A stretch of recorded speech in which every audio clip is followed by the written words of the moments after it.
up, chat? Well, Sean, you were complaining that maybe you were falling down the card in order, and then suddenly you get a call, and it's your first co-main event, I believe. How excited are you to actually still show that star power and be at the top of the bill? Oh, it feels good. Actually, my first ever UFC fight was a co-main event. It was on a fight night. It wasn't a great card, but, it was a co-main. All right, cool. How are we feeling about this matchup? And is it the opportunity for you to fight a good striker who can give you opportunities on the feet to show off your skills once again? Yeah, 100%. Someone like Song is going to bring the best out of me. He's very durable, explosive, hungry, experienced. Very, very difficult fight for me, but I'm excited for the challenge. We joke about the whole placement on the card and your star power somehow going away, but does that stuff ever really play on your mind? The idea that people are starting to lose belief in me or anything like that? No, not really. I think. I was trying to fight earlier in the year, but I think UFC wanted me on the Paramount card for a reason, and that says everything I need to know. We're still a draw. We're still here. I'm in a good spot.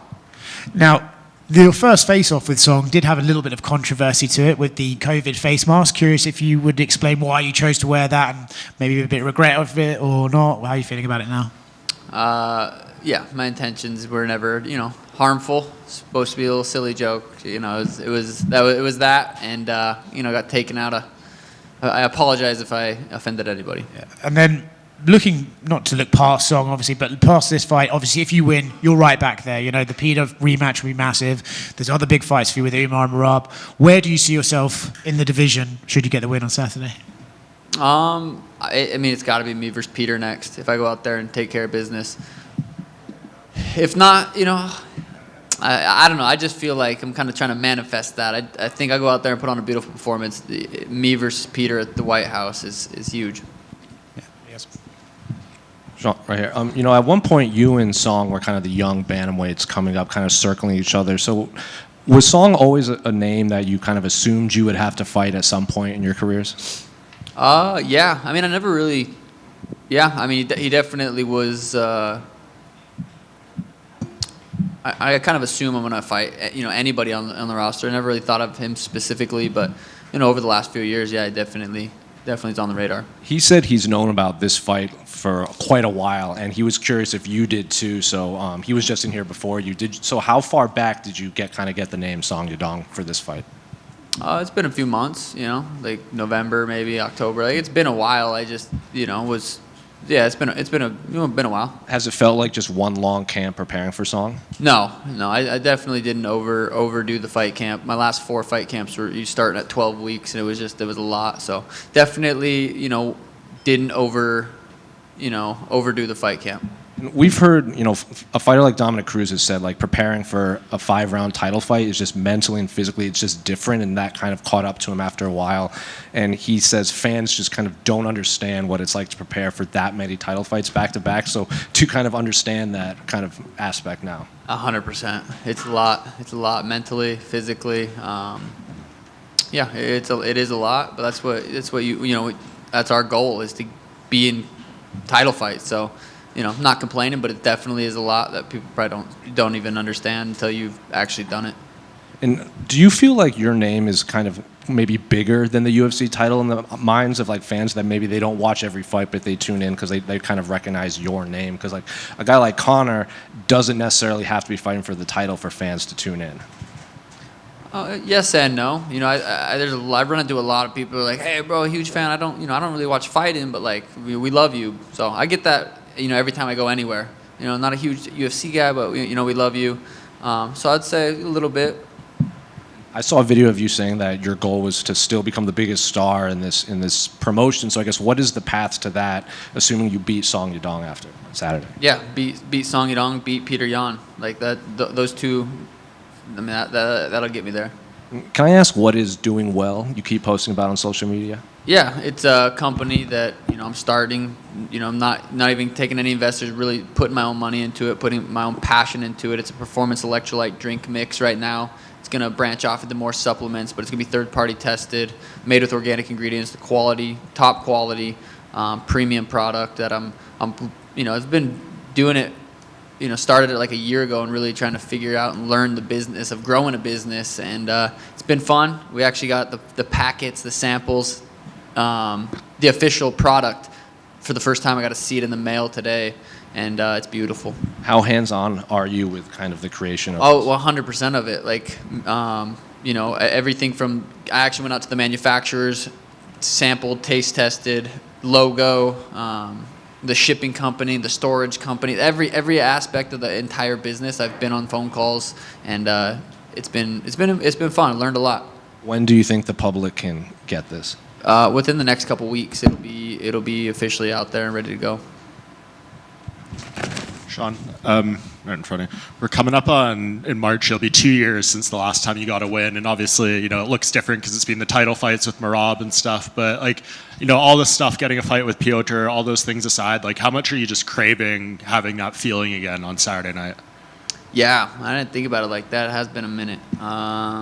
Yeah, I'm excited. It's going to feel good. 2025 was the first year I hadn't had a win that I fought in 15 years. So, you know, it was definitely, life was still good. I've been saying it's probably one of the best years I've ever had, just as a person outside of fighting, just in general. But it would be nice to be able to add a win to the life experience again.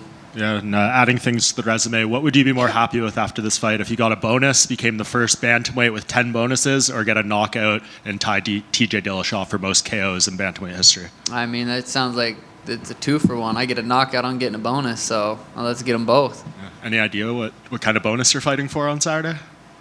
No. Oh, no, you going to tell me something? Are you No, asking me? we still don't know. I didn't know. I don't know either. Yeah. No. Question, just right here.